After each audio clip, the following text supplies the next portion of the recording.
कमलायतलोचन लोकपते विजयी भव वेङ्कटशैलपते सचतुर्मुख षण्मुख पञ्चमुख प्रमुखाखिल दैवतमौलिमणे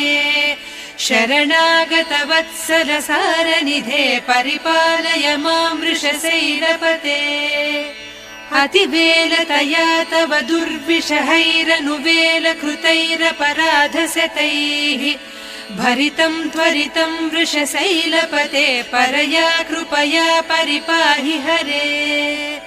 अधिवेङ्कटशैलमुदारमतेर्जनताभिमताधिकदानरतात् परदेवतया गरितान्निगमैः कमलादयितान्न परङ्कलये कलवेणुरवावस गोपवधूसतकोटिवृतात् स्मर कोटिसमात् प्रतिवल्लभि